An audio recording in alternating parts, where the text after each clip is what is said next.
Well, hi everybody. Thanks very much for joining Pivot class number 9. This is actually the last of our Pivot classes. You'll be glad to know. It's class number 9, and we've had wonderful guest speakers. And today we have, it's no exception, we have another fantastic presentation that David Perry's going to do for us in a minute. But before we start, as usual, I'm going to do a couple of housekeeping items, and I'll just boot up my slide deck here so you guys can see it a little bit better.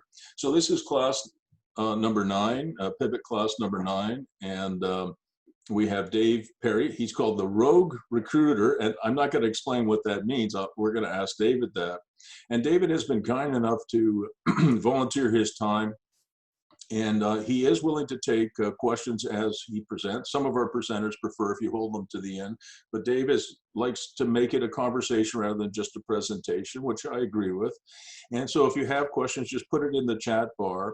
And so David, I will move the slides when we get to your slides, so you can just focus on talking, and I'll monitor the chat box as well. And so if there are any questions, I might hold up my hands like this, David, or maybe just one hand. And I'll say, David, we have a question from Julie or Roxanne or Kent or one of the other students, and I'll just ask you the question. Is that okay, Dave? Absolutely. All right. So we're going to hear from Dave in a minute, but just a little bit of housekeeping first. What I'd like you guys to do, I think 10 of the 71 students who enrolled have volunteered to take the final exam. Obviously, you don't have to take a final exam. The final exam, as I mentioned before, will be multiple choice. It's based on the 9 lectures, including the one today. So it won't be, solve E equals MC squared. It will be based on what you've heard and learned from me and from our guests. In addition to that, I have been sending you guys regular emails. So there's stuff in there that I hoped you would read and some of the homework that you would do. So those will be the questions. You have to get 70% to pass. And people have asked me, can they take longer than 90 minutes? So the idea is to provide you with a final exam, and we're going to do it all together on Zoom. I'll be on there just in case there's something in the exam that you need to ask me about. I'll be available for the hour and a half, and I would prefer if everybody could do it together at one time. So far I've only had 10 out of the 71 students say they want to try it. You can challenge it. If you fail, there's no issue about it. But if you do pass, you'll get a graduation certificate from me, and it is probably worth something to investors, lenders, shareholders, friends, family, kids, parents, whatever, that you took a course with me and that you got 70% or better and passed.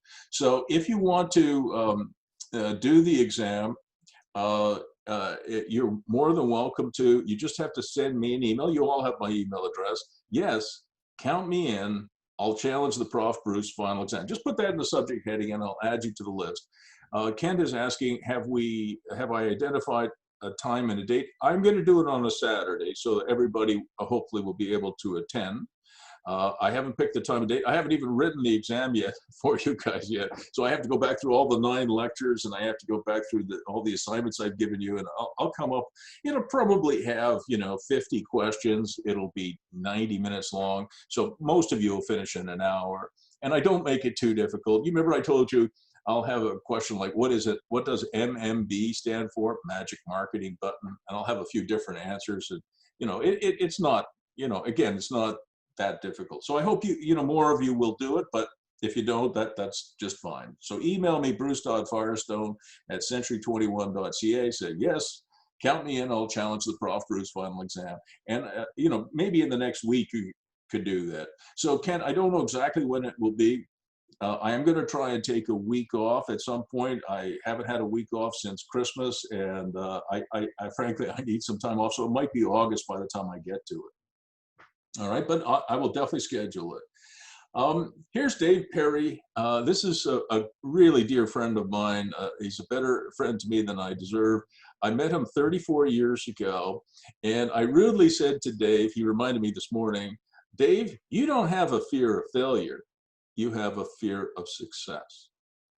And most people don't really understand what fear of success is. They certainly understand, all of us, I'm sure, intuitively understand what fear of failure is. Fear of failure is obviously, like I'm an entrepreneur and I have, 5 kids and a mother-in-law and a wife, and they do, all of them to some degree or a large degree, depend on me. So I have a lot of incentive to go to work and try and earn a living, not just to support myself, but to support my family. So I have a strong, very strong fear of failure, because if I fail, it affects other people that I care a lot about. So we all kind of get what fear of failure is, but I'll tell you what fear of success is. So you know, it's a psychological condition and it's very real. And it's not the same as fear of failure. It's quite widespread. I see it all the time, and it's kind of illogical, but this is how it works. And it's kind of complicated, so pay attention for a second, okay? A person says to himself or herself, I'm not really going to work too hard on this project, just in case it fails. Then the project fails because he didn't really work all out on it. And then if anybody asks him how come the project failed, he says, well, the real reason it failed was I didn't really work too hard at it. So yeah, it failed, but really it's not on me. But if I had worked at it hard, he says, I would have been successful. So really, he's protecting his ego, right? So he's not trying as hard as he should, because if it doesn't go okay, he can always say, well, it would have gone okay if I had really applied myself, but I didn't really apply myself. So his ego is protected. So think about it logically. This approach guarantees that, number one, his ego is insulated from harm. Number two, his project's guaranteed to fail. Since he sought failure, it means that his real fear isn't failing. His real fear is succeeding. It's fear of success. And I'll bet you, of the people who are on this call live today, and thank you again for coming, and the people who will watch this, tonight or on the weekend or in the future, I'll bet you a lot of us do suffer from that. So if you're going to be an entrepreneur, Dave Perry is an entrepreneur, I'm an entrepreneur, 71 people who signed up for this course think they are entrepreneurs or want to be entrepreneurs or are entrepreneurs, you got to be all in. There's no, it's like poker. I don't play poker, but if I play poker, it's an expression, I'm all in. You got to be all in, boots and all. You got to get in that boat. Not 1 foot, you've heard me say this before, not 1 foot on the shore, 1 foot in the little boat, and there's the ocean. And the ocean is the ocean that you have to cross to be a successful entrepreneur.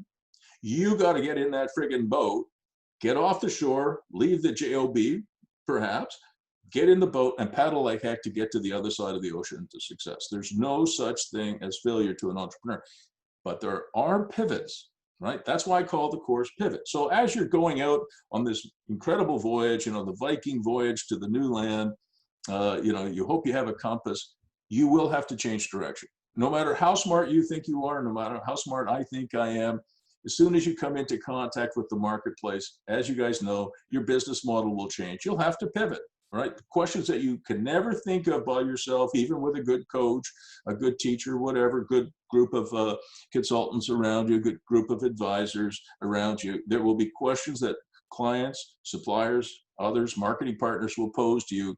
There's no way in the world that you'll be able to answer those in advance, and you go, oh, I never thought of that. And one of the good news stories, I wanted to share this with you, is that, I think Pivot is working because some of the students, many of them, are emailing me and they're taking business models that they've seen bits from here and bits from there and combining them in new ways. And I go, ooh, that's really good. And so I'm learning too from you guys because you're putting new things together in new ways. All right. So don't be afraid of success. Be afraid of failure. All right. So this is my friend David, and he is a true friend to me. He says the future is up for grabs. What's going to differentiate winning organizations is the team you have around you. It's people that matter. And I believe that even longer than I've known Dave for, that it's not assets that produce income. You could have the best assets in the world, real estate assets, technology assets, intellectual property. by itself, they don't do anything. They just sit there and look pretty. It's people who make those assets work and produce income. David headhunts Industry 4.0 leaders, and he'll have to explain what 4.0 means, who unleash innovation, empower staff, and generate wealth. He's been nicknamed the road recruiter, and as I said earlier, he's going to have to explain why he's called the road recruiter. And the Wall Street Journal called him that. That's a pretty big journal. He's a job search coach. He's an author and motivational speaker. He's an exceptional friend. And he understands that competition for talent, and not just talent in the sense of employees, but suppliers, contractors, clients. You want to have great clients. You have great clients, your business is going to do well, almost certainly. And he's written, I don't know how many books. He can tell you that for himself in a couple of minutes, including this one, Hiring Greatness. And I've read many of them, not all of them, because there's so many of them, but I've read many of them. They're fantastic. And just before I turn it over to David, and I look forward to hearing from him, I've said this many, many times. What is the real value of a great leader and CEO? And we are all the CEOs of our own life. Right? You're in charge of you. You know, I have 5 adult children, and I tell them, you are the CEO of your own life, right? Not me. I'm not your boss. Even though I'm dad, I'm a resource. I'm a coach. I'm a dad. I love you. I support you in every way. But you have to be responsible for yourself. That is a key factor. Whether you're in a job or you're in a business, you are the CEO of your own life. Mike Zafarofsky, pictured on the screen here on the left, was the last CEO of Nortel, and he was an absolutely terrible CEO, in my opinion. We invited him to come to the Telfer School of Management at the University of Ottawa when I was there, and I sat next to the dean, Michael Kelly, when Mr. Zafarofsky gave a 55-minute lecture.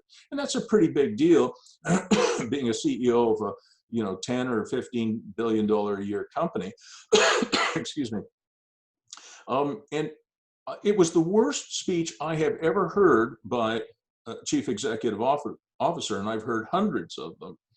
Mike talked about getting his accounting ratios right and implementing Six Sigma, which is a way to get total quality management into your system.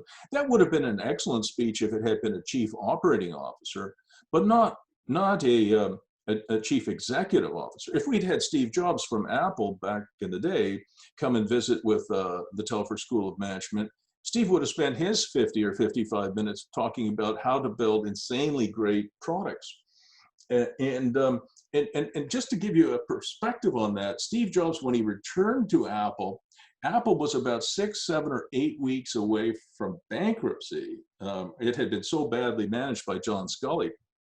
And what Steve did was he went to Bill Gates at Microsoft, and he got, I think, 120 or 150 million US dollar loan from Microsoft, which was a huge competitor. Now, why in the world would Microsoft prop up Apple? Well, Steve made a very convincing argument. He said, Bill, if Apple goes away, instead of having 92% of the operating system market, Microsoft will be close to 100%, and you're going to get sued by the US government for antitrust. So by supporting us, your competitor, you're actually going to save yourself billions and billions of legal costs and maybe a breakup of the company. So Mr. Gates did, in fact, do that. And then what did Steve Jobs do? He went and had a meeting with his top lieutenants, and he asked how many products products and services they had. And they had a few hundred. He said, that's ridiculous. We're cutting that back. And he ended up focusing on MacBook Air, iPods, iPhones, iTunes, iPads, Apple Music, and a few other things. So he focused the company, and it went from being a near bankrupt company to being one of the most valuable companies in the world, worth hundreds of billions of dollars. Maybe it's close to $1 trillion. I don't know, but it's huge, right? So you almost can't overpay a good leader. And then when you have a bad leader like Mike Zafarofsky, the sooner you fire him, the better. And the thing that really rots my socks is that when Nortel went bankrupt, Mr. Zafarofsky led them into bankruptcy because he was focused on driving into the future, looking in the rearview mirror.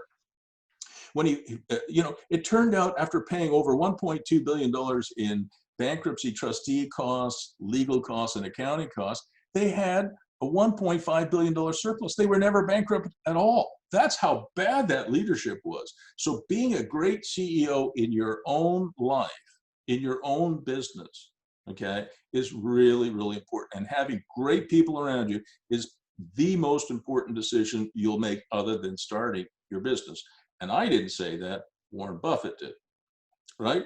Warren Buffett said something like this, I'm paraphrasing: other than the decision to actually start your new enterprise, who you have on the bus with you is the next most important thing. So higher up. So I understand that, you know, none of us, or at least I can't, and I'm sure maybe all of us can't hire an executive of the caliber of Steve Jobs, but you know, we need good employees, we need good contractors, we need good suppliers, we need good clients, we need good lawyers, we need good accountants, bookkeepers. We need to hire great people if we want to have a good life and a successful business. So we want to have the best talent around, and I'm going to ask Dave, and he's going to tell us how to attract the best talent, and actually how you can afford them, even if you're quite a small business. And as I said, not just employees, but consultants, suppliers, lawyers, coaches, teachers, you name it, marketing partners. So with that introduction, I'm now going to change slide decks, and I'm going to boot it over to you, Dave. Excellent. All right, David. All right. Thank you for inviting me, and good afternoon or good morning or good evening, wherever everybody is. Thank you very much, Bruce. I want to show my age right away by asking a question, and Bruce is probably the only person that can answer this question, but we'll see. There's no test, but you know, he's going to give you a test, so let me give him a test. Does anybody out there know who said this, who made this quote? Without deviation from the norm, progress is not possible. So if anybody knows the answer to that, please type it into the chat bar, because I don't know. So without deviation from the norm, progress is not possible. Nope. So who was it? Oh, Henry Ford? Nope. Frank Zappa. Frank Zappa. Oh my God. Frank Zappa. Now, I don't think anybody will know who Frank Zappa is. I think Julie knows. One of the most successful musicians of the 60s, 70s, and 80s. And if you know his wife and his kids, Moon Unit, and I can't remember the son's name, just a very different individual. What I'm going to show you today, folks, because Bruce asked for it, is I'm going to give you some principles, and I'm going to give you a process that will allow you to recruit and or hire. So whether that's full-time, or you want to bring someone on your board, or you just want to use someone as a contractor, if you follow these principles and the process, it'd be hard to get it wrong. We actually teach this to our clients. Every time we do a search, we take them through the search the first time, and some of them find it painful until they get to the end and they get exactly what they want, and then they can repeat it themselves over and over and over. So Bruce, take it away. Dave, just before we go on any further, Paula McPherson, who is big time into the entertainment industry, she knows both Frank and Diesel Zappa. Ha! Wow. We may have to talk. So I throw this slide up because I always tell everyone I know, including my children, be careful who you take advice from, because everybody has an opinion, doesn't mean they're right. And when you ask people for advice, those people will give it to you, because not giving it to you is embarrassing personally. I throw this up so that you'll understand what my background is that allows me to give this advice fairly openly and with, in my mind, complete credibility. Slide, Bruce. So intuitively, by the way, you should read these slides, because I'm not gonna read them. Intuitively, everybody knows this. Study after study after study have proven that if you get the people on the bus part right, your growth is almost assured, and you're going to be far more profitable than your competitors. Slide, Bruce, please.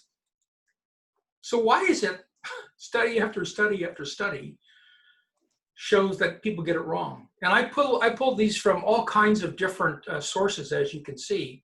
And it talks not just about executive level, which is what I do now, but I didn't always do executive level, but right down to hourly hires. And the answer to the question why do they get it wrong? Is because they go out looking for something, but they don't know what that thing is. And so we're going to give you the process to understand exactly what it is you're looking for. Because most people, when they're recruiting, make a comment, especially to recruiters, oh, I'll know them when I see them. You know, so the intent is just throw a whole pile of people in front of me until I see the right one. And the total waste of time. Slide, please. Yeah, it's going to go through all that stuff. So here's the recruiter's challenge, and this is something that you've really got to get into your head. If you're going to run a business, and in fact, if you're actually going to hire people and or get hired, you have to understand it's a bell curve, and most people are average performers, and even the above average performers, their output isn't that great, and you can see it. I mean, that's a hockey stick curve, and it intersects right where you get that top 20%, and I would actually say it's the top 15%, but I'm splitting hairs here.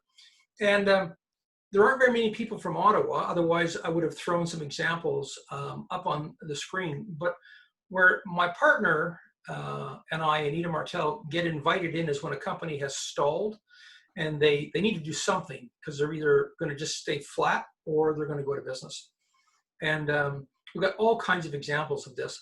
But when we hire the right person, the organization takes off. And so here's the real crux of the whole argument. The goal in recruiting, and whether it's an employee you want to work with or a board member that you want to do business with or someone who's going to give you money, whatever it is, the goal in recruiting isn't to find the best person. It's not to hire the best person who's looking for a job. It's to actually hire the best person.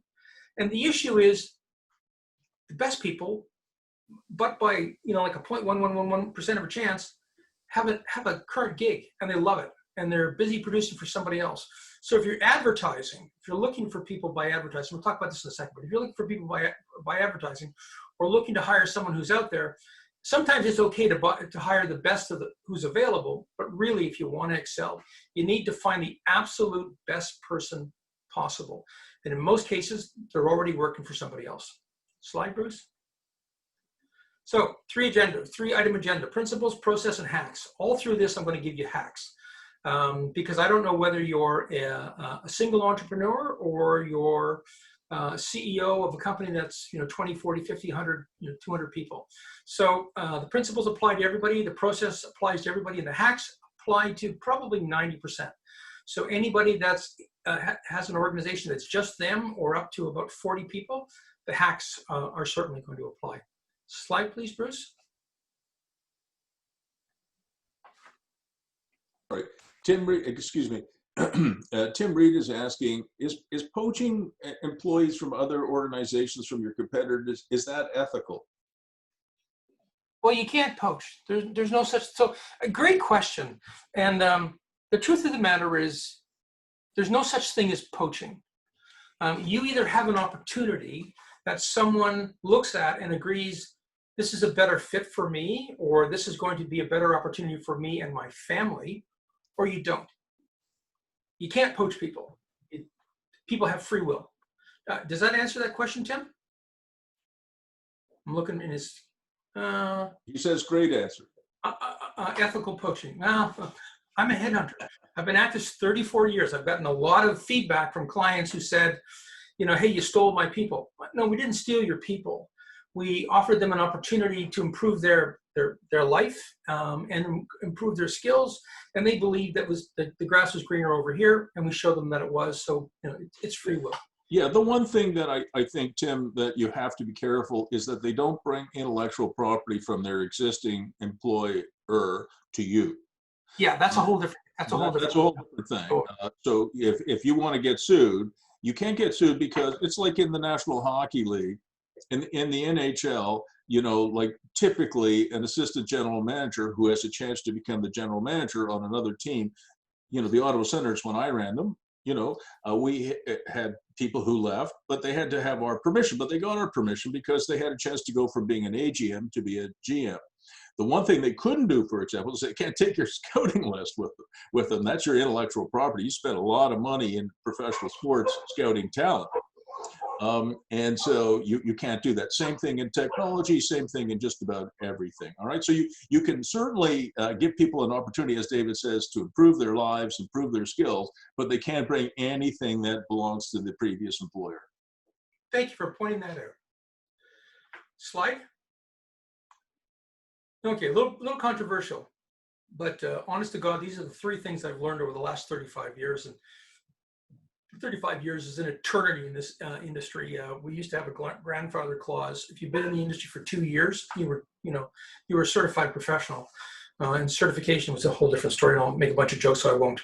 But it's your job. Your job as a CEO owner to build your team. That's your primary objective. And you have to make sure that you hire nothing but winners. And we'll talk about different industries and different factors, but winners are people. It's intellectual, not just skill set. But A's hire A's. I'm sure you've heard this. B's hire C's, and there's just no point to it. And if you delegate recruiting or hiring to your HR, you will die. They are not qualified to do this. I have never met, 35 years, I have spoken in front of, let's call it an even 100,000 people. It's probably a little bit more. And I do this test. And I always ask people to stand up if they're in HR. And a lot of people in the audience will stand up. And this is whether I'm talking as a recruiter or as a job search coach. A lot of people will stand up, and then I'll say, okay, anyone who graduated from Harvard, Yale, Oxford, or Cambridge, please remain standing, and is in the HR industry, please remain standing. Everybody sits down. So what's the point of this? My point of this is the best and brightest, rarely, I won't say never, because I have a couple friends who defy this, but the best and brightest rarely go into HR. So it takes one to know one. If you want to hire someone who is exceptional, you have to let someone who's exceptional do the hiring. Otherwise, they just don't get it. And we can talk about this all day long, or we can just move on. And I prefer to move on. Yeah, just before we move on, David, there's some things that you as the CEO of your own life, the CEO of your startup or your organization can't delegate. This is one of them, as David has pointed out. There's a few others.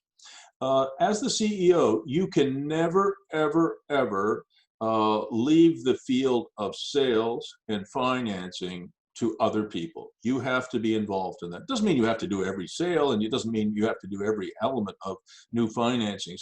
But your job as the CEO is to make sure your company never runs out of money, right? Mike Safarowski being an example of that. And that the sales are continuing to grow.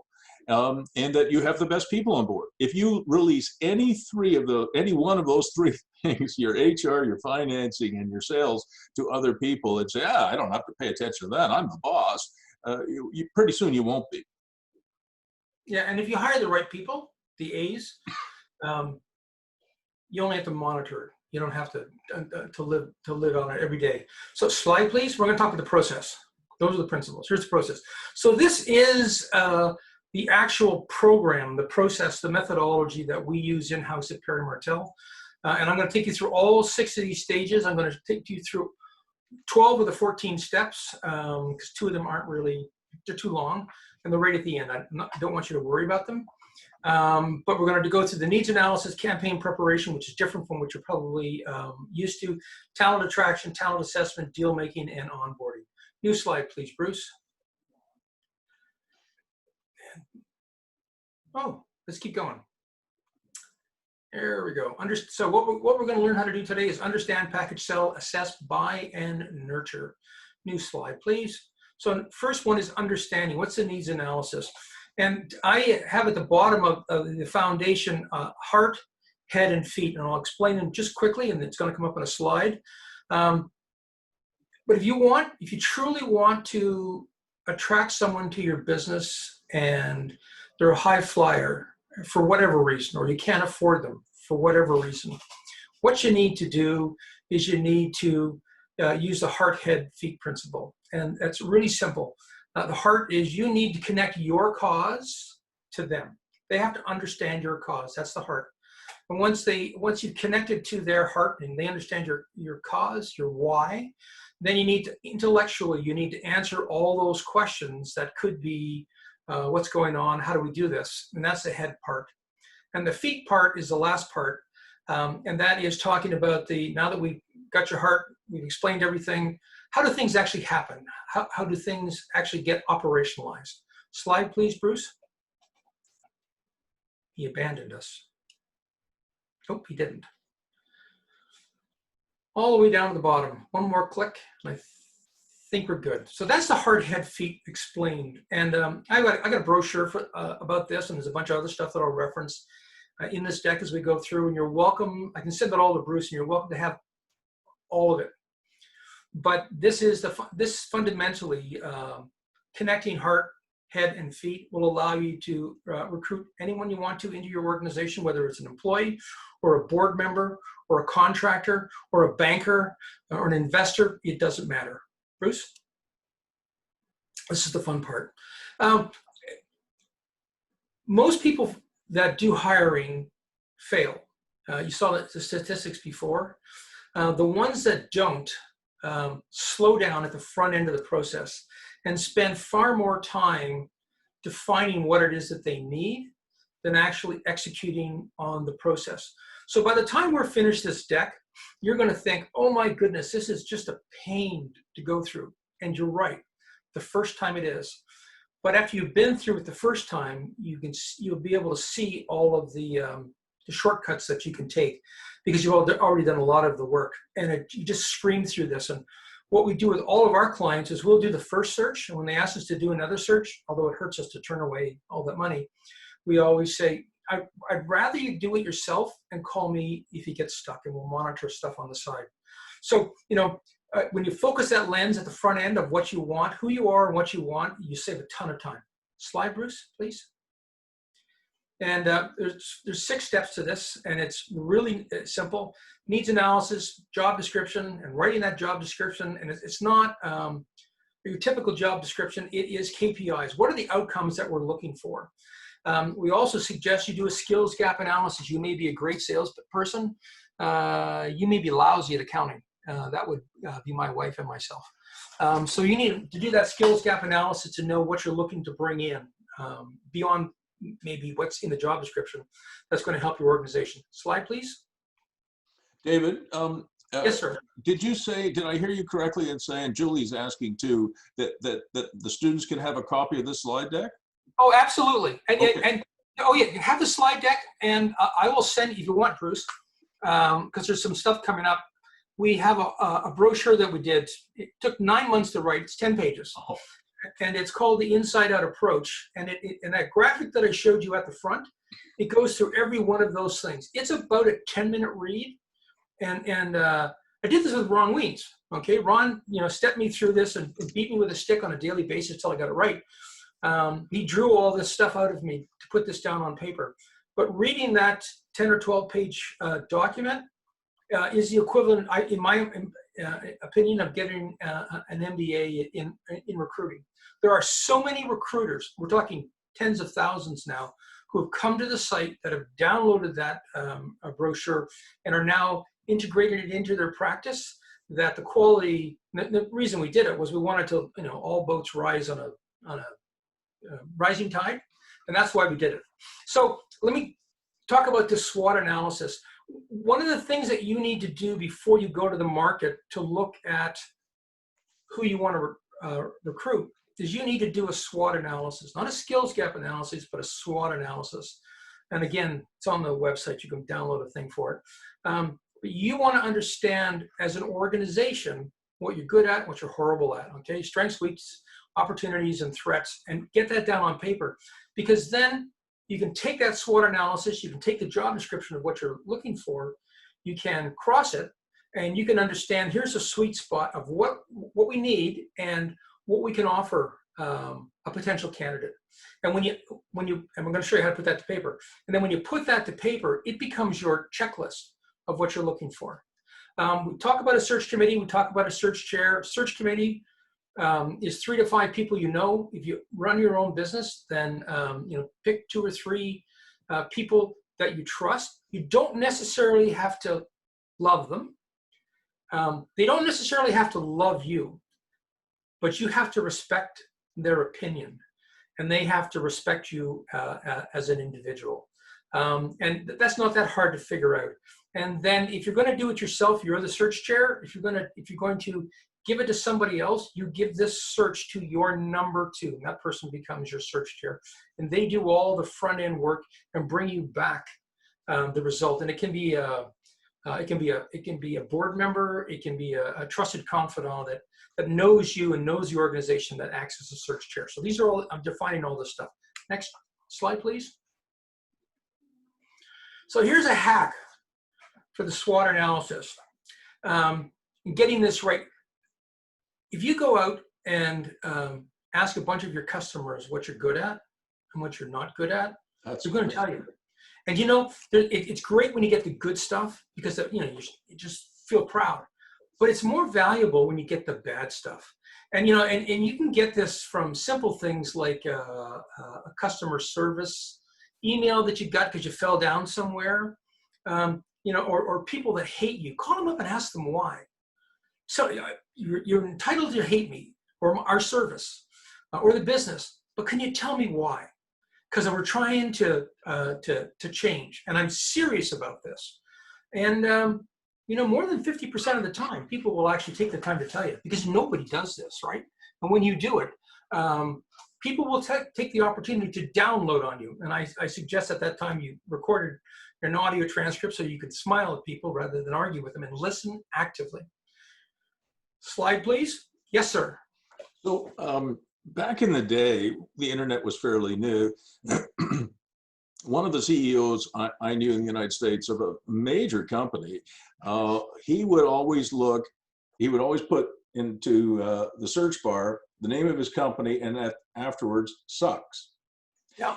And while you know, some big companies would sue people who would register the name, excuse me, I'm not feeling 100%, I apologize, but you know, somebody who would register the name walmartsucks.com, they were likely to get sued, David, by Walmart. But what this particular CEO did, and it was a very major entertainment company, he would look at those domains and those comments, and he would do exactly what you said.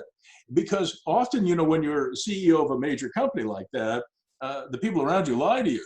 They only tell you good things. And he just got fed up. He wanted to know what people are really thinking about the films that they were making at the time. And so instead of suing them, he would try and understand why they would say, you know, blah, blah, blah, sucks.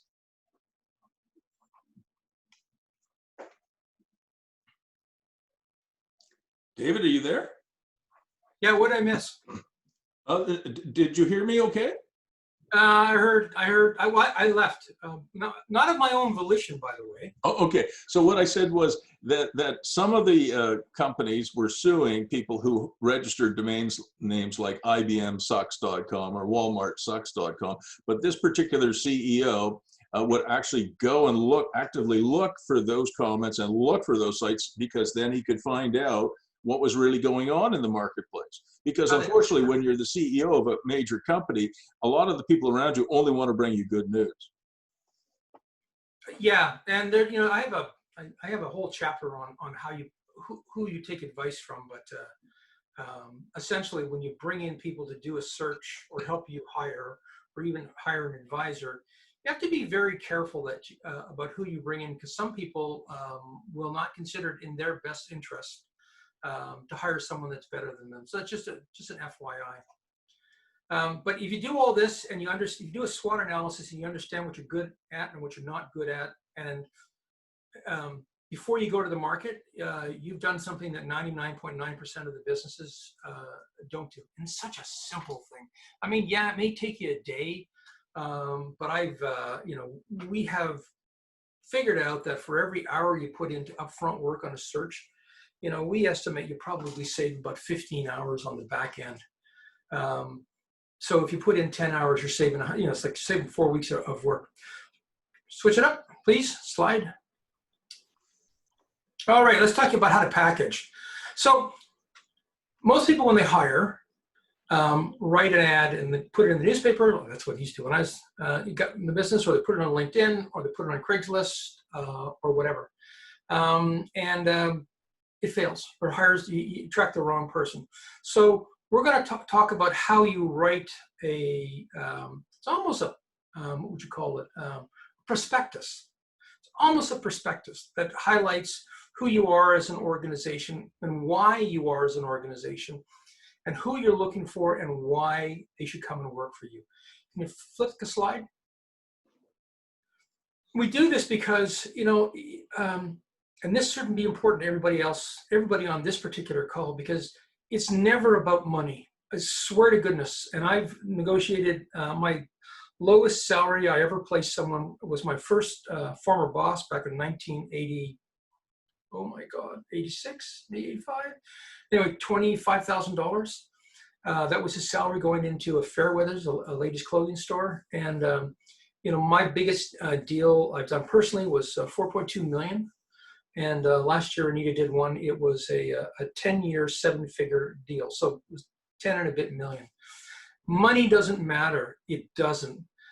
You need more than a checkbook. If you do that front-end work that we just talked about in the SWOT, and you connect them to you and your opportunity, money becomes secondary. And there's ways, and I'll show you at the end, there's ways to use something we call psychic cash instead of actual cash. And it's even more powerful than options.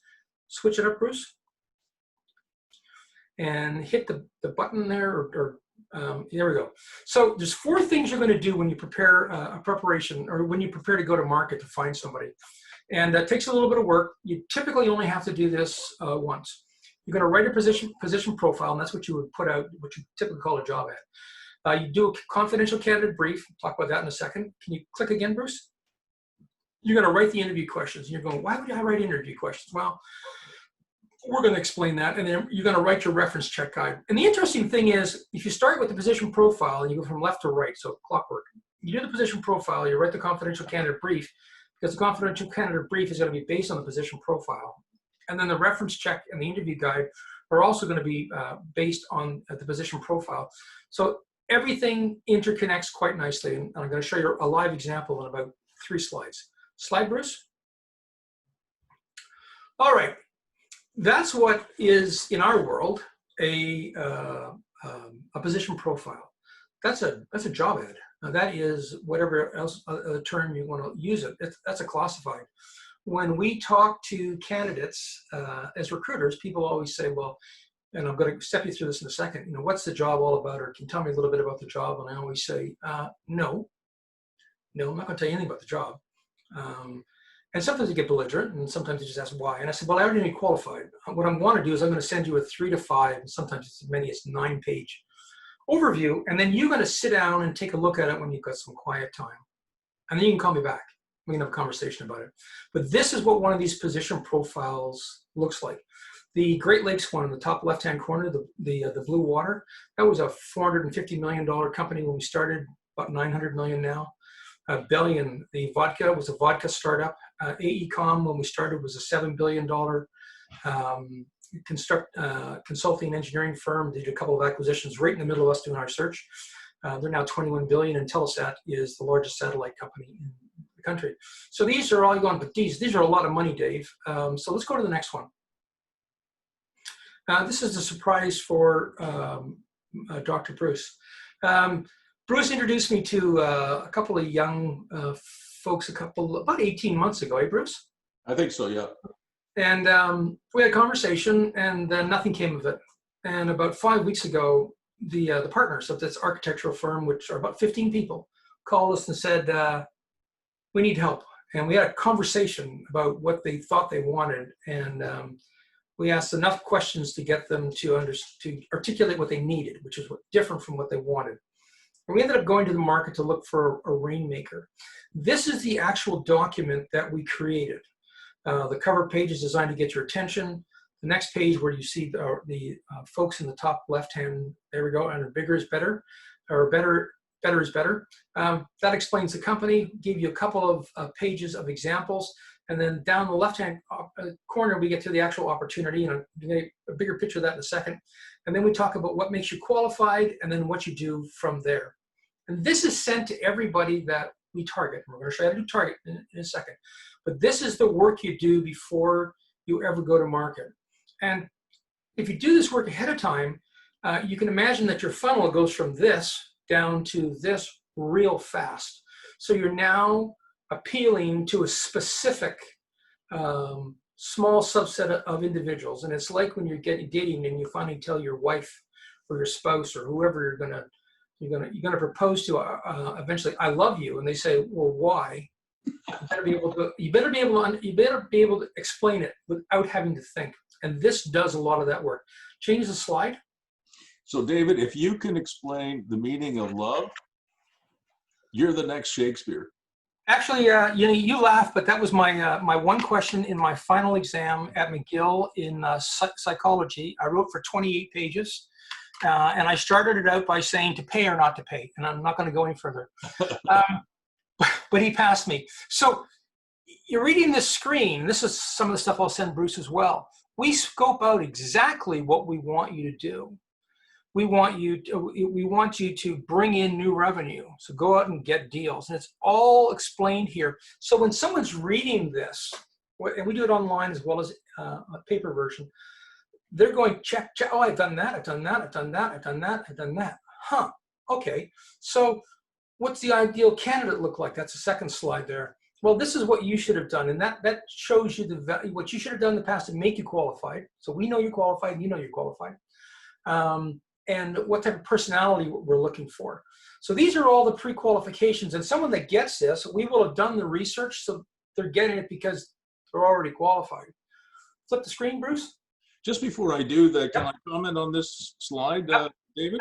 Absolutely. So to everybody on the call, Eric Rossman is a former student of mine.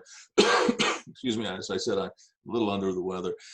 So David, Eric is a former student of mine when I was a prof at the Israeli School of Architecture and Urbanism at Carleton University. And right from the first day that I met him, or a few days after I met Eric, I realized that he was quite a different sort of architect than maybe many of the other people that I had taught over the 14 years that I spent at Carleton University. Eric understood that he not only wanted to make great architecture, he also wanted to make great urban places, and he also wanted to respond to the developers' needs by making these buildings that he was creating have a significant return on investment. For many architects, that's heresy. But when I was there, I taught that it's okay to think about not only making great spaces and great buildings, but it's also okay to think about your client, your developer client, your investor client making money from his or her work. And the reason I say that is, and the example I used in class, and I'm going to use here today, many years later, is Douglas Cardinal is one of Canada's great architects. And he did many, many, many major buildings. He did the Museum of History, the Museum of Civilization in Ottawa, which is a major museum of the Indian in Washington, D.C. I mean, he's world famous, and he's originally from Saskatchewan. And Douglas came to the university at my invitation and gave a great speech to the students there, including Eric Rossman. And he said, when he was doing the Museum of Civilization, now the Museum of History, he was told by Public Works Canada that his design was too expensive. So instead of just accepting that and producing a square box, he went and spoke to the Prime Minister, and the Prime Minister then was Pierre Elliott Trudeau, Justin's dad. And he said, Prime Minister, I would like to build a building that is monumental and extraordinary, but also has a higher return on investment. And Pierre said, Mr. Trudeau said, the Prime Minister said, what do you mean, Douglas? And he said, well, this building will be so extraordinary that it will attract an extra 5 million visitors a year, paying $10 each to come. That's an extra $50 million a year. It represents, he believed this, and it turned out to be true, it represents a 20% return on investment. The Prime Minister said to Douglas, is that a good return? And Douglas said, for a building, yes, Prime Minister, it's a very good return. So Mr. Trudeau approved the higher budget. And as a result, we have one of the great buildings in the world in Gatineau, Quebec, which is the other side of the river. And then when Douglas was talking to the students, the architecture students, what he said was, I treat my clients not as clients, but as patrons. I mean, Michelangelo lay on his back, I think, for 14 years painting the ceiling of the Sistine Chapel. Now, you can't lie on your back for 14 years unless you have a patron. And he said, I'm actually more careful with my patron's money than I am with my own, which I happen to know is true.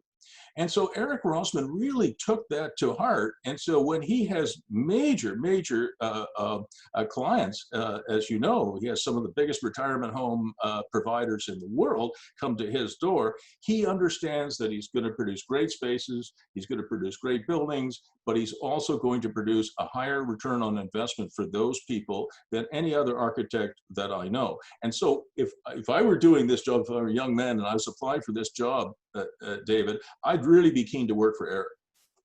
It's interesting, and I agree with everything you just said, and it's interesting because at the end of the day, he's focusing on the business. He wants to work on the business, not in the business. And to do that, he has to get out ahead of bringing in a revenue. And when we started to talk about the business and how he wanted to shape it, I talked about a couple of models, and I used LeVar Weinstein as an example because I was there when Paul and Debbie started. That's for everybody who doesn't know them. That's a law firm.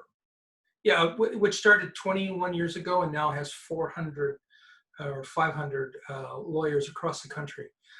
They do the vast majority of tech legal work in the country.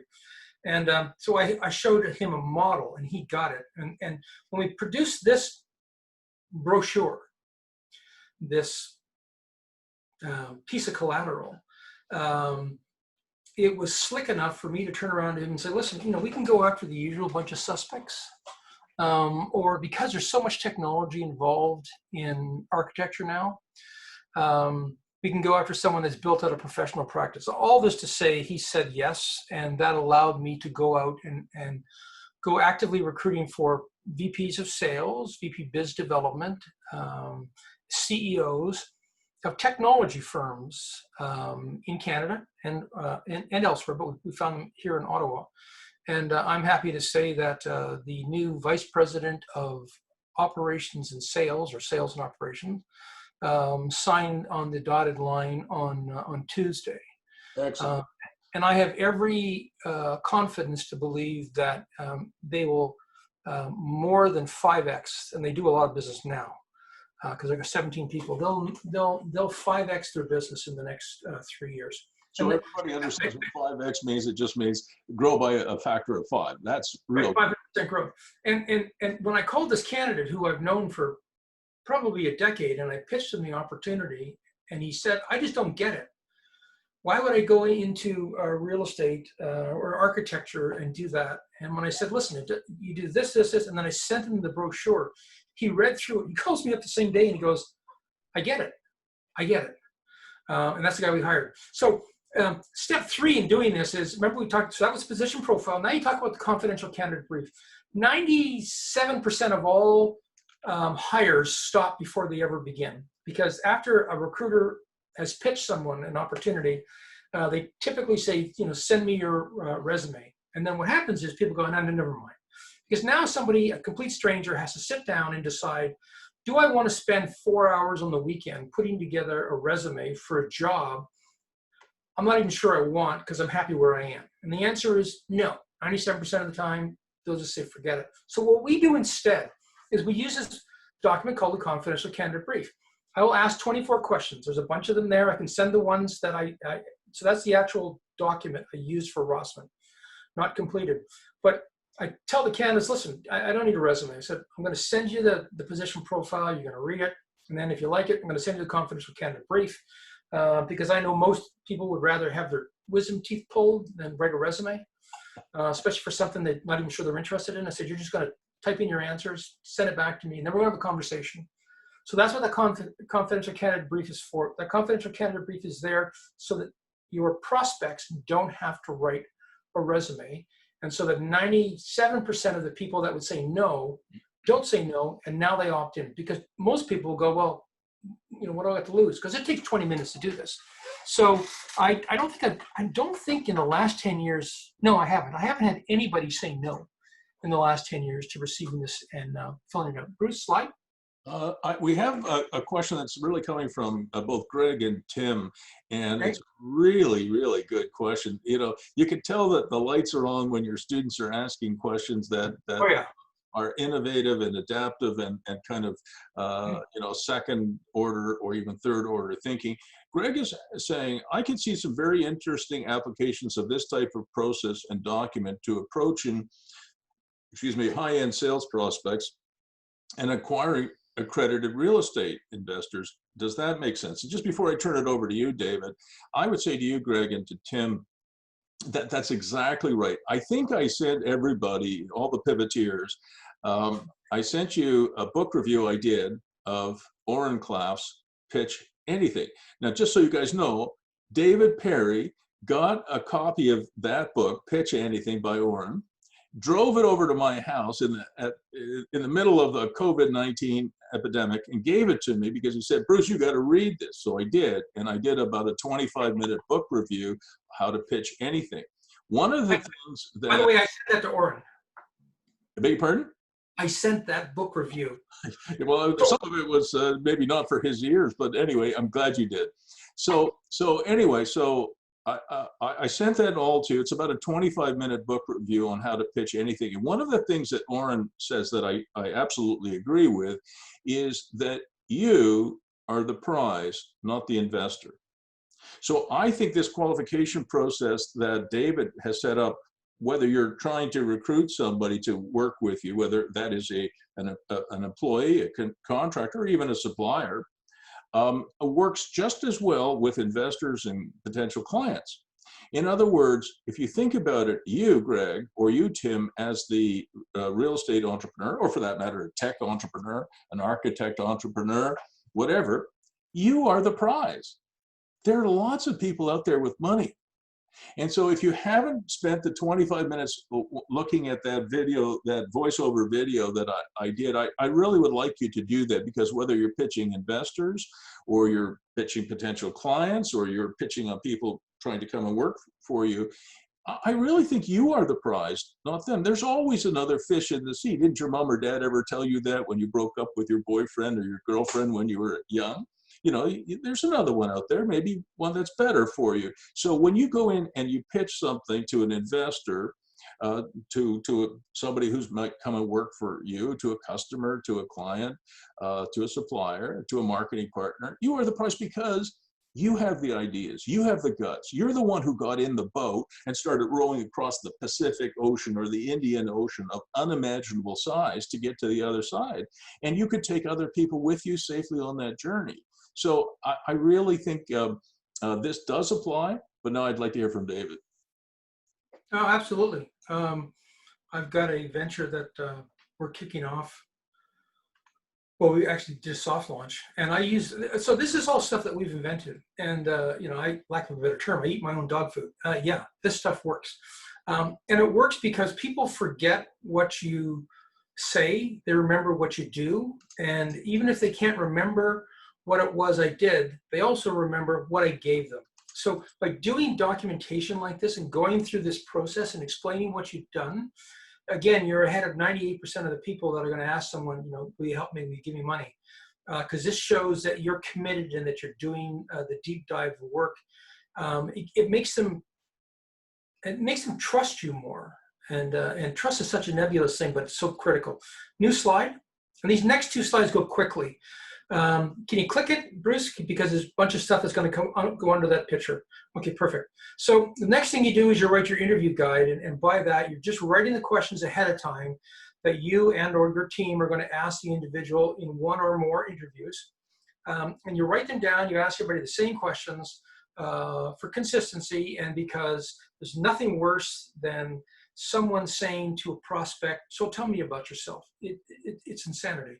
So interview guide goes next, flick new slide, and then you actually literally write your reference questions right after you write the interview questions. Why? Because they have to match up their bookends. And at the end of this, I'll show you a guide we wrote called Don't Hire a Liar. Again, you're welcome to get a copy. But that shows how to do this, because there's no point doing an interview, asking all these questions, and then not talking to the right person and asking them the same questions to verify the information you got. So that's guide development. Next slide. All right. This is probably the biggest thing you have to remember. Don't do anything until you've done those 4 documents. Again, it's like a SWOT analysis. The SWOT and this piece here, where you're getting the material together, these are the 2 most important aspects. And someone asked me in a speech I was given in Romania, what's the most important thing? I said, step number 1. They said, what's the second most important thing? I said, step number 2. I'm on the audience. I'm on the stage in front with Anita, in front of 800 or 900 people. And I said, 3, 4. It's sequential. You have to do them all. You can't do one. You can't do this one until you've done the previous one. But don't launch. Don't go after anybody. Don't talk to anybody until this is done, because you're just wasting your own time. Next slide. What you get, the output that you get when you do all this is a clear understanding of the strategy, and now you've got the process to attract and land whoever you want. Next slide. Now we get to the fun part, which most of you know, talent attraction. How do we do that? Next slide. So here's the big question: if the best people already have a job, how do you talk to them? Good question. That's what I do for a living. Next slide. That's the new recruitment paradigm. So here's where you come to do some research. And I've made this really easy for you. If you click that button one more time, Bruce, a bunch of the logos should come up around it. Here we go. So here's your research material. In the old days, as a recruiter, if I needed to do a VP construction search, I literally had to go to the yellow pages, find all the construction companies, call every one of them, ask the receptionist who the VP of construction was, write it all down, and go back and do all this stuff. Now there's just so many other ways you can do it. What you want to do is you want to make your target list, and it can be, and your target list drops out of what you're looking for when you've done the SWOT, and what you're appealing to when you've done the campaign preparation. It's just obvious what you're going to be looking for. And so how do you get that information? Well, LinkedIn, Facebook, Dig for technology people, Zoom if you've got an account. You want to go after your direct competitors. You want to ask your clients, your indirect competitors, suppliers, the whole 9 yards. And what you want to do is write all this down. And you get yourself a nice long list of 25, 30, 40 people. In our case, it's usually 100 plus. And then you want to go to LinkedIn, look them all up, get down the details, and then you start to make your phone calls. So that's locating the tier 1 talent. That's how you do it. It's just pure grunt work. Doesn't take that long. Might take you half a day to do it, depending on whether you want 50 or 100 people. Next slide, please. All right, so how does this work? So once you have that list, here's what you do. And this works for investors magically.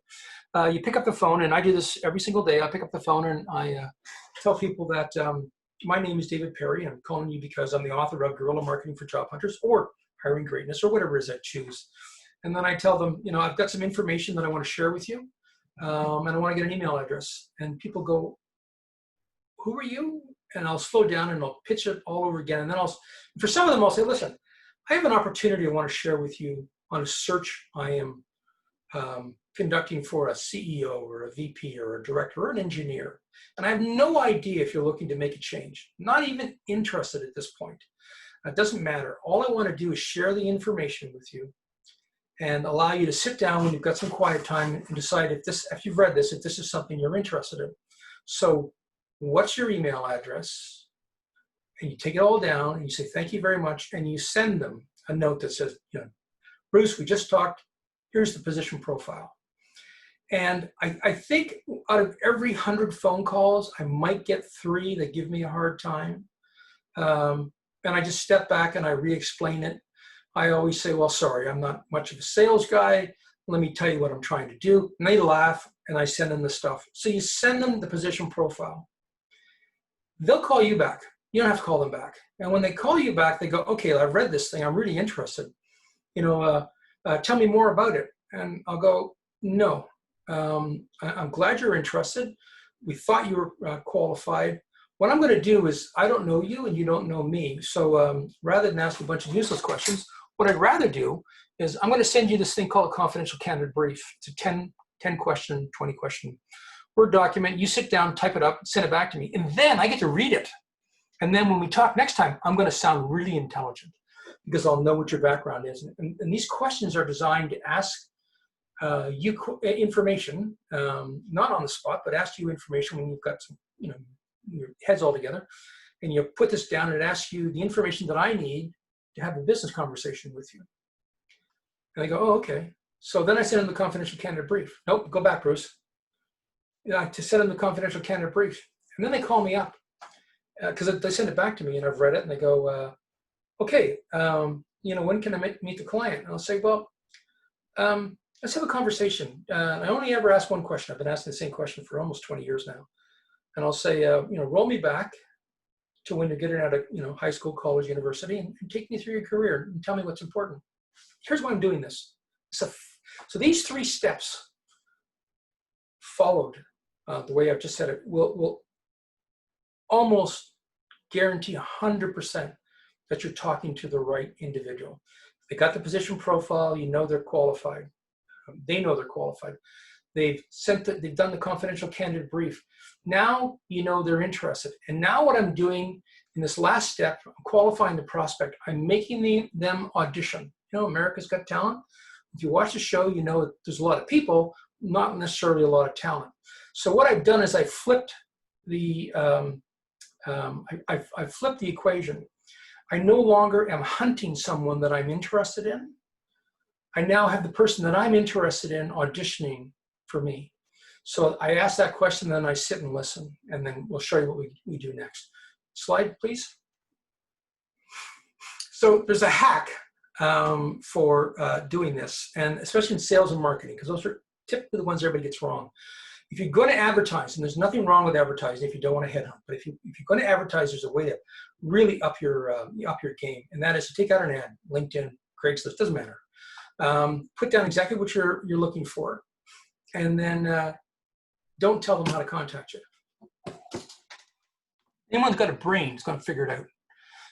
And rather than having everybody who saw your ad say, oh, I could do that, and send you a note, you're requiring people to actually do some work to figure out who you are and what they should be talking about. This works really well on LinkedIn in particular, because they can go in and find this information. In terms of marketing, we did an experiment about 10 years ago with one of my clients here in Ottawa. I wanted to have a little bit of fun. We were looking for a director of digital.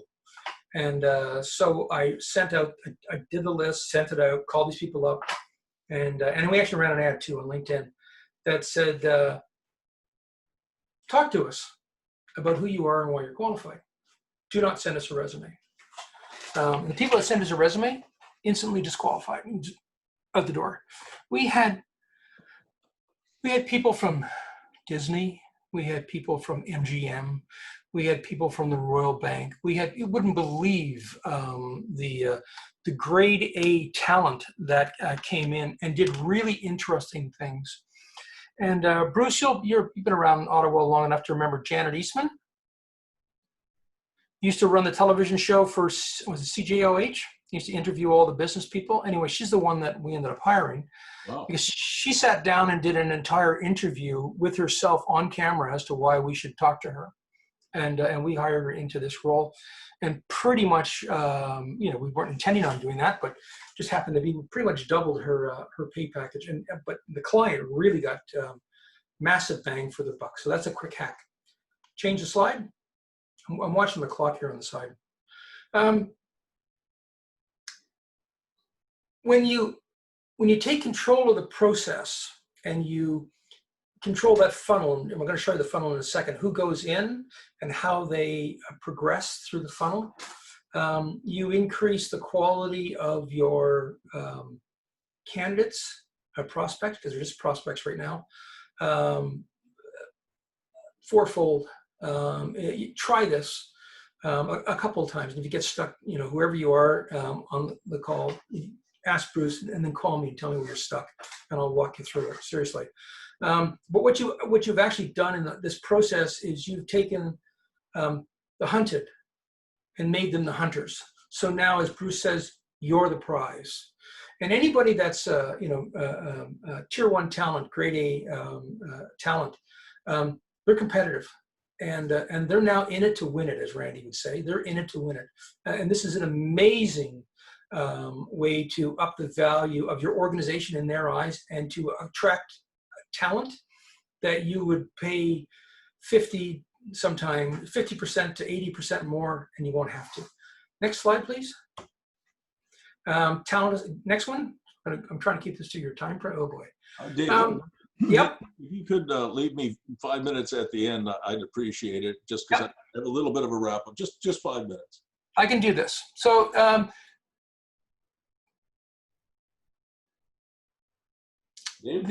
what we're going to do, I'm going to take you through this process. Yes, I heard you, Bruce, and I'm going to do that. What you want to do when you're actually interviewing people is take them through a process that you're going to be part of when you start it, and that's going to go on its own, and then you're going to come in the end and finish it off. Let's go to the first slide. All right, so we're going to talk about the initial assessment, interviews, and verification. Next slide, please. This is something we're hallmarks for. When we start a search, and you can do this when you're recruiting on your own, go and find somebody that you know or that your firm knows, and do an interview, and do it with somebody present with you. So you always interview in pairs, right? Someone asks a question, somebody else takes the notes and reads the body language. What you want to do is you want to do a trial run. You want to benchmark. And after you interview this person, you thank him very much, and you go back and you talk to the person that you just did the interview with, and says, okay, so basically, how close are we to the position profile? What do we need to adjust? And you do that benchmark interview before you go out and do your entire list. Next slide. And the reason you do this, and the reason you've done everything else that came before it, is you want to make it easy for people to find you and apply for your job, or show they're interested. You just want to make it, what's the term I'm looking for? Oh yeah, hellishly difficult to get in. And when you do that, people compete to get in, and they show their best qualities. Next slide. You got to click it there. So this is how this works. Position profile, confidential candidate brief, initial phone screen, and that's your tunnel that people are going through. And we have 5 interviews. You may have 3, you may have more, but more than 5 is usually too much.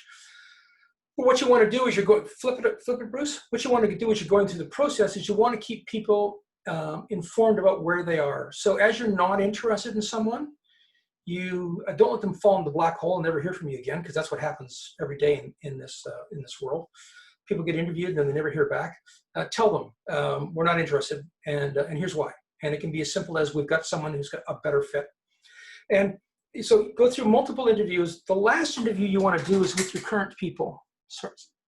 And you want to have your current people do the interview, and you want to make sure you're not there. And the reason you want to make sure you're not there is to make sure that when you ask their advice, they give it to you. They give you their opinion without looking at you to see how you're favoring one candidate or over the other. This forces them to actually work and think as part of your team. And it forces them to make a decision and commit to a candidate that they can't say later on, well, I really wasn't 100% sure. You shouldn't have those people anyway, but it happens a lot. So you want to make sure that your current A players are there doing the interview, and they make the decision, and then we're going to go to the last stage of the interview. Bruce left the building. Oh, so the last thing you do is you ask for a candidate presentation. We've been doing this now for 20 years, and it's real simple. You've done a bunch of interviews. They've asked a bunch of questions. They've asked you a bunch of questions. You think you're all lined up, right? Well, are they really? You won't know until they start. It's kind of expensive to make an error at that point, because at that point they quit. You've hired them. You get new furniture, new cars, the whole 9 yards. Great expectations. The board is ready. You're excited, and then they turn out to be duds. And people say, "Does that really happen?" Yeah. And I'm going to give you a perfect example. Next slide, please. The Nike factor. This is young Steve Curry, if you know who he is, NBA star, rocket science, brilliant man. He walked into a presentation where he was supposed to re-up with Nike for his shoes. And the presenter got his name wrong, had the wrong name on the slides, the whole 9 yards. Why is this important, other than the fact that it was embarrassing to the guy that was giving the presentation, and it was embarrassing to Steve and Steve's father who was with him?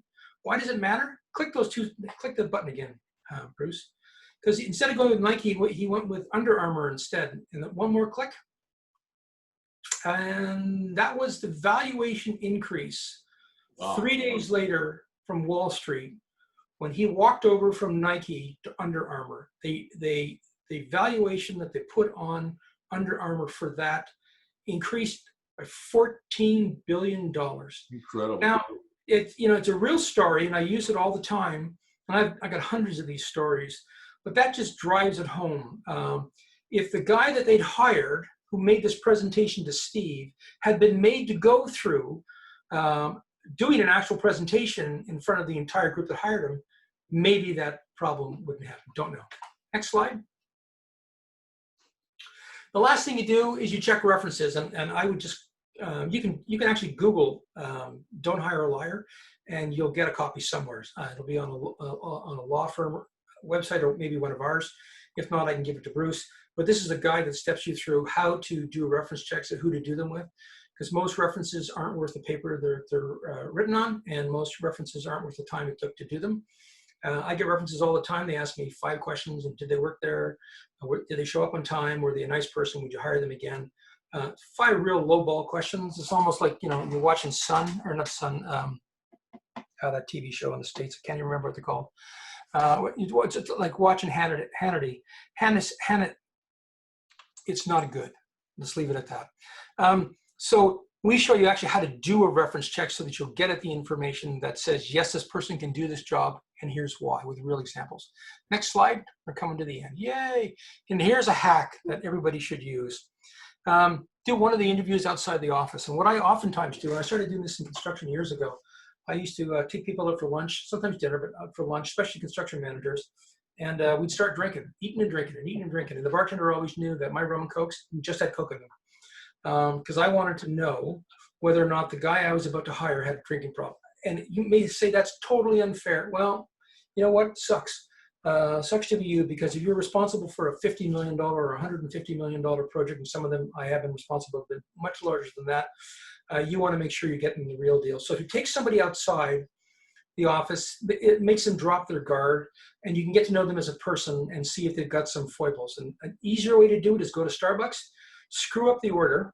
You bring it to the table, and you get in the wrong thing, and see what happens. See if they bother to change, see if it's a big deal for them, see if they go bananas. Kind of nice to know now, because that's their true character, and you're going to get to see it for the cost of a grande. Next slide. When you do all this and you make a hire, what happens when you make a hire at the end of this is you get someone who is aligned with your cause and understands what it is that they have to contribute. And they understand your vision and they agree. So you're 100% sure on this by the time you're through this process. Next slide. By making a deal. So this is going to be real quick. Next slide. You start making the offer in terms of balloon offers, salary, benefits, all that stuff, the minute you start to talk to them. Now, there's a whole guide that's available for this if you like it. Next slide. And remember that, I'm going to give you a hack here in a second. The golden rule is, money by itself is rarely sufficient to get someone who's truly excellent. There has to be more in it for them. So throwing cash around, or if you're worried about not having enough cash, don't. There's all kinds of psychic cash alternatives that a couple of them we're going to talk about in a second. Next slide. When we make an offer, this is what we oftentimes do.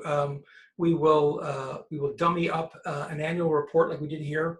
This guy that we were trying to hire, I was trying to recruit the CEO of CH2M Hills a division of CH2M Hill. He was responsible for $4.7 billion in business, and I was taking him to a division of one of my clients, and that division would have been lucky to do $250 million. But everything lined up. We loved the guy. He loved us. Everything was fine. So we made him an offer by taking last year's annual report, and we just took the first 4 pages, and we had quotes. That's the picture of the candidate. We had quotes from the chair and a bunch of the VPs that have interviewed him about what a great job he'd done his first year. And we sent this along with the offer, and that pretty much sealed the deal. A small thing, but he could see himself in the role, and so could his wife. Next slide, please. So, a couple things to remember. When you're starting to deal in money and you're starting to get a deal starting to happen, it can get really intense. And Bruce knows this because he did this with the senators. You have to be the first to walk away. You have to understand when you're too excited. And in a lot of cases, because I'm doing it as a recruiter, I do all the back end for the clients. I always give myself 2 days in between making the offer and getting them to accept it, because I want them to cool down so that their demands can be vetted and either walked away from, because I've got my other candidates, or met, or something like that. And psychic deals or psychic cash is everything. We were $250,000 apart on a deal probably a couple of years ago, and I turned to the partners in this company and I said, listen, the candidate said right in front of us, well, I'm 380 and you want to offer us me 175. And the partners turned to me and they said, yeah, we were wondering how you're going to handle that. And I said, well, it's clear to me that y'all love each other. So the 5 of you are all going to get together, and you're going to make him your 6th partner. You're all going to throw in shares at no cost to my candidate. You're all going to throw in shares that you're all equal partners. And he said, I don't have the money to pay for it. And I said, you don't need it. They're going to give you a forgivable loan to buy the shares. And anyway, we did it, and he came on board and tripled the revenue. So it was something different. It wasn't the cash. We gave him shares, but it can be as simple as plane tickets, which we've done with people before. It can be moving a horse. We just did a deal where the psychic cash was I transported 2 parrots. Not cheap, but it's $1,000 to transport the parrots across the country and buy new cages versus $50,000 in salary. So that was a nice trade-off. Turn, Breeze. When you make this offer, like I said, you've got someone, you've got the head, the heart, and the feet. And when you do the process this way, you're so in tune. You'll turn to the person that you just hired, and it will seem that you've always been there together. They've always been sitting right beside the boardroom table for you, or with you, because that's how in tune they are. And it makes them virtually recruiter-proof. You go through this process, people don't leave. That's a fact of life. Change. Got a minute to go here. Yep. It delivers killer competitive advantage. And can you just skip through these quickly, Bruce? I want to get to the hack. Bringing someone on board is important. One more slide, and one more slide. What you want to do is, once you've brought them on board, it's like people used to say, once you start losing your clients the day you sign them up. It's the same thing with your new hires. You start losing people the day you hire them, because they're now going to get calls after call after call after call, and you're most vulnerable the Friday of the second week. So you need to put those checkpoints in.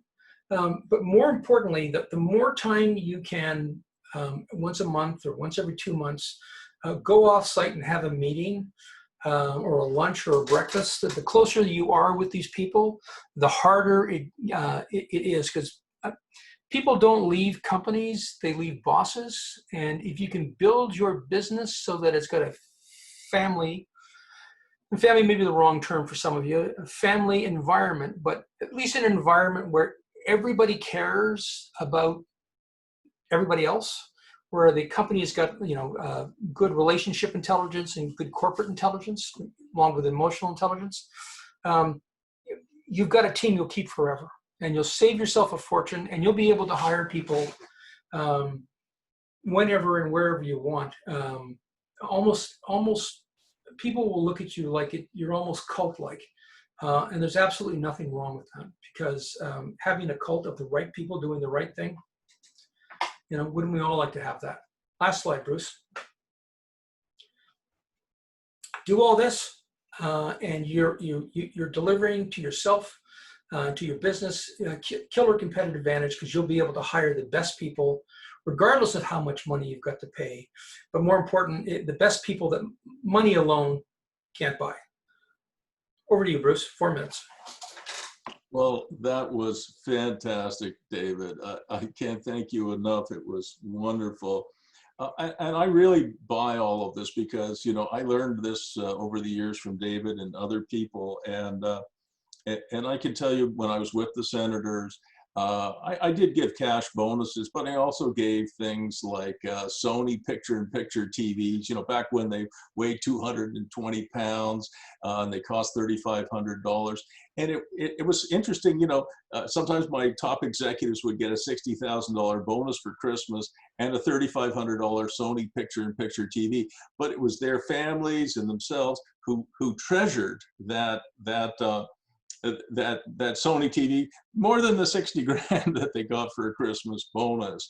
And so the stuff that David is talking about, the psychic cash, I think we have on the call today, David, Ruben Ugarte from British Columbia. He runs a company called Extra Storage, and he gives out, everybody who signs up for a mini storage unit, he gives them, I think, he and his wife give them a $25 e-gift certificate to the local grocery store. And that is valued, that $25 gift certificate is valued far more highly than a month's free rent of $165. So I totally buy that. And while we're talking about, how to afford, top talent, because I know a lot of people have asked me, okay, David has worked for very big companies and some smaller companies like Rossman Architects. How do you afford that? Well, one of the things that you can do is you can substitute, shares, or you can substitute psychic cash, like we've talked about Sony picture TVs back in the day, or whatever is current today. You can substitute things that don't cost as much.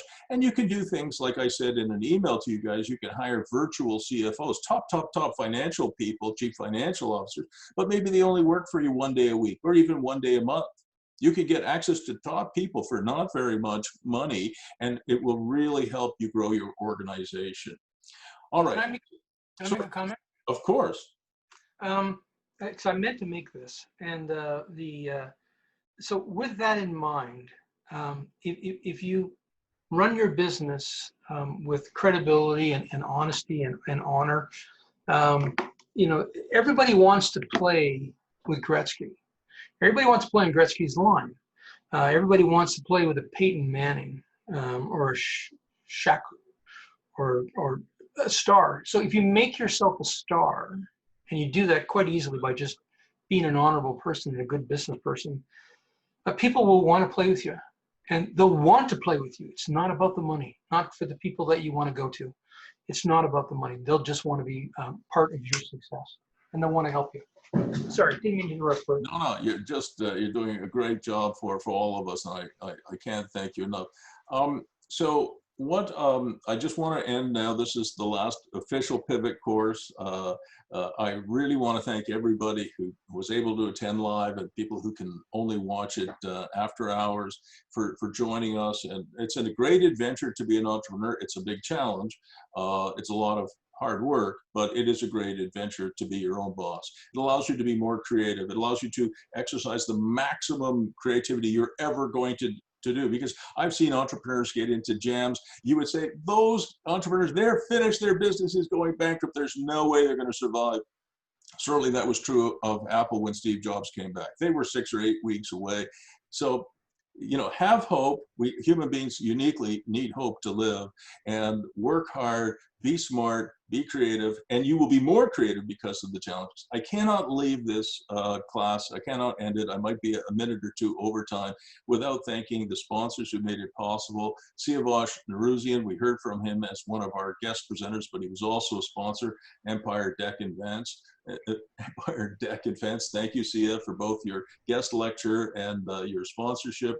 Thank you, Shannon and Chris from FanSaves for helping us as well with this. A number of people were able to take the course because of their sponsorship. I can't thank Peter Hodowitz enough. He runs Just the Spot, which is a mini contractor yard. It's very successful. Is one of the few people I know who actually has a 4-hour work day. He doesn't have a 4-hour work week like Tim Ferriss was talking about, but he does have a 4-hour work week. I kind of cheated on that and I changed that, but thank you, Peter, for sponsoring us. I have to thank all of our presenters, starting at the end with David Perry. I'm working up. Chris Long, Dan Cardamore, Linda Gary, Jen Walton, Ryan North, Siavash, as I mentioned a moment ago, Christian Spilfogel, and Jamie Montero, who kicked us off. The last thing I'm going to say, or I think it's almost the last thing, is look, keep in touch with me, okay?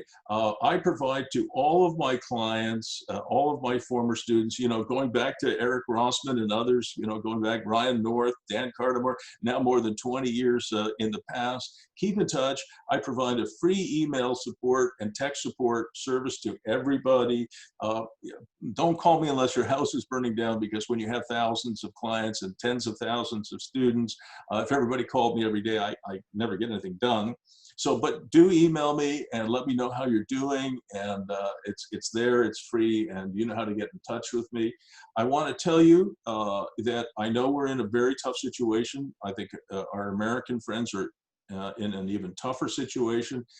Change is coming, and some of that change is going to be very hard. People are dying, I get that. But there's also tremendous opportunity. You've seen that throughout the course. You've seen all of these wonderful presenters. You've seen people like Dave Perry talk about where we're going in terms of recruiting. We've seen Linda Gary, who has set up an incredible business that has supported her and her family for over 20 years. There is tremendous change, and in change, there is tremendous opportunity. So remember, if you need anything from me, you reach out to me, bruce.firestone@century21.ca. You can text me anytime at 1-613-762-8884. Thank you very much, everybody. God bless. Have a great summer, everyone. Bye, everybody. Thanks, Bruce. Thank you, David.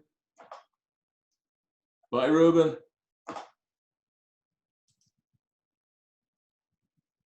Bye, Kent.